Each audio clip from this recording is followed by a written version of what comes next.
everyone, welcome to BJ Vlogs. இன்னைக்கு நம்ம ஞாயிறு சமையல்ல கேரமல் ஃப்ரப்பச்சினோ இதுல இன்ஸ்பயர் ஆகி என்னோட ஸ்டைல்ல ட்ரை பண்ண போறோம். சோ வாங்க அவுட்கம் எப்படி வருதுன்னு பார்க்கலாம். ஏதாவது ஒரு இன்ஸ்டன்ட் காஃபி பவுடர் எடுத்துக்கோங்க.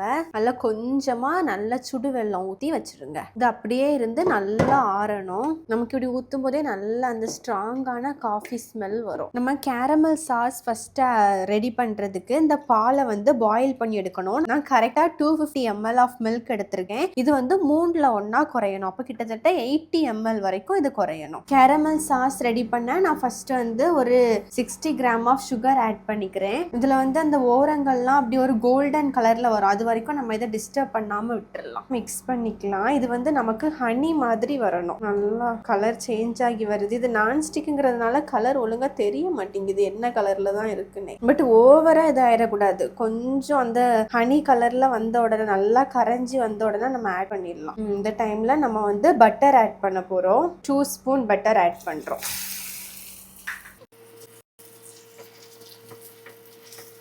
இப்போ பட்டர் வந்து நல்லா மெல்ட் ஆயிட்டு இப்போ நம்ம பாலை இந்த அளவுக்கு வத்த வச்சிருக்கோம். அதையும் ஆட் பண்ணிக்கலாம்.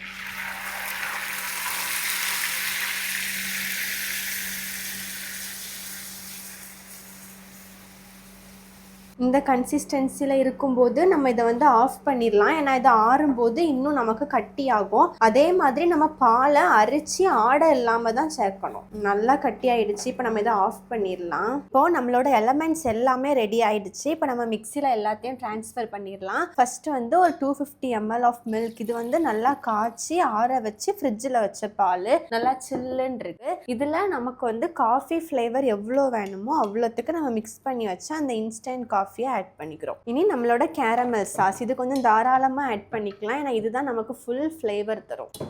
இப்போ நம்ம இதில் ஐஸ் கியூப் ஆட் பண்ண போகிறோம். ஐஸ் கியூப் வந்து நம்மளோட பர்சனல் சாய்ஸ் தான். நல்லா கட்டியாக வேணா நிறைய ஐஸ் கியூப் ஆட் பண்ணிக்கோங்க. லிக்விடாக வேணா கொஞ்சமாக ஆட் பண்ணிக்கோங்க. இவ்வளோத்தையும் சேர்த்து நல்லா அரைச்சி எடுத்துடலாம். இப்போ நம்மளோட டேஸ்ட்டை ஆட் பண்ணுறதுக்காக நம்ம கப்பில் லைட்டாக இந்த கேரமல் சாஸை வந்து ஸ்ப்ரெட் பண்ணிக்கலாம். இந்த கேரமல் சாஸை நம்ம ஐஸ்கிரீம் டெசர்ட் எல்லாத்துலேயுமே ஆட் பண்ணிக்கலாம். இப்போ நம்ம மிக்சியில் அடிச்சுட்டு வந்ததை ஆட் பண்ணிடலாம்.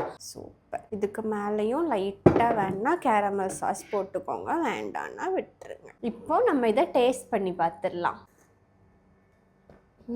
நம்ம ஊர்லலாம் இந்த கோபிகோ சாக்லேட் விற்பாங்கல்ல அதே மாதிரி தான் இருக்கு. இதே தான் நம்ம கெஃபேல போய் குடிச்சா கொஞ்சம் நல்லா காஸ்ட்லியா இருக்கும். ஆனா எக்ஸாக்ட் ரெசிபி இல்லைனாலும் நம்ம வீட்டில் ட்ரை பண்ணி சாப்பிட்றது நல்லா இருக்கு. ஸோ நீங்களும் எல்லாருமே இதை ட்ரை பண்ணிட்டு எப்படி இருக்கு அப்படின்னு கமெண்ட்ஸ்ல வந்து சொல்லுங்க. நெக்ஸ்ட் வீடியோல மீட் பண்ணலாம். அது வரைக்கும் பை பாய்.